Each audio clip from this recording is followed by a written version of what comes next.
Ang mga anak tinuturuan sa aral at saway ng Panginoon.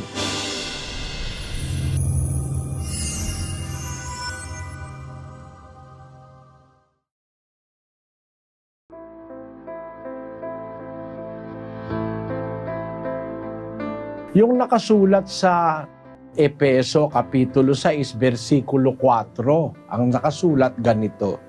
At kayong mga ama, huwag ninyong ipamungkahi sa galit ang inyong mga anak, kundi inyong turuan sila ayon sa saway at aral ng Panginoon. Ang mga anak tinuturuan sa aral at saway ng Panginoon. Kung maiintindihan mo sana ibig sabihin yan, kapatid, para maturuan mo yung anak mo ng saway at aral ng Panginoon, dapat ikaw unang matuto. Hindi ba ganon, ano? Kasi hindi mo naman matuturuan yung anak mo kung hindi mo alam yung ituturo mo.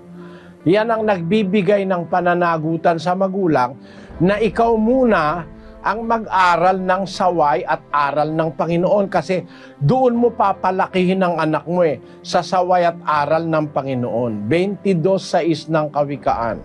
Turuan mo ang bata sa daan na dapat niyang lakaran, at pagka tumanda man siya ay hindi niya hihiwalayan. Kaya mula sa pagkabata, tinuturo na yan. Turuan mo ikaw ang bata sa daan na dapat niyang lakaran. At pagka tumanda man siya, ay hindi niya hihiwalayan. Ibig sabihin, sa pagkabata pa lang ng bata, ituturo mo na yung aral ng Diyos, kung ano-ano yung aral na yon. Yon ang tamang pagpapalaki sa anak, kapatid. Wala nang iba.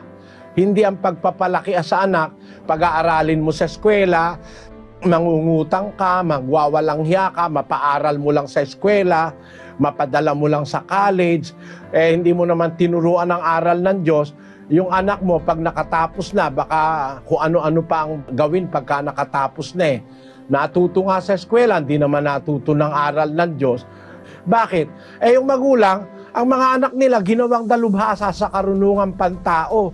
Hindi nila inagapayanan ng mga karunungan ng Diyos. Dapat matuto ang taong kumilala sa Diyos. Pinaniwalaan ngayon ng anak niya, "Oy nanay, tayo pala galing sa unggoy." Ba't mo sasabihin galing ka sa unggoy? Mukha ba akong unggoy? Kung ako nanay mo. Kung totoo ang tao galing sa unggoy, bakit may tao mukhang kabayo? Kalokohan yan. Hindi totoo ang tao galing sa unggoy. Yan ang natutunan sa eskwela. Ang tao raw galing sa ebolusyon. Mali. Dapat ituro mo sa anak mo mula sa pagkabata na ikaw kaya naging tao, ako kaya naging tao, nilikha tayo ng Diyos. Nakasulat yan sa Biblia. At hindi totoo na ang tao galing sa ebolusyon. Ang tao galing sa unggoy o ang tao galing sa Big Bang. Na kaya nagkaroon ng mundo at ng lahat ng bagay may Big Bang. Pagka ang ituturo mo lang sa anak mo, yung mga tututunan sa eskwela, maliligaw pa. Hindi masamang magpaaral ng anak. Pero paaralin mo ang anak, kalinsabay nun, ituro mo sa kanya yung mga aral ng Panginoon para wag siyang maligaw. Yun ang tamang pagpapalaki sa anak, kapatid.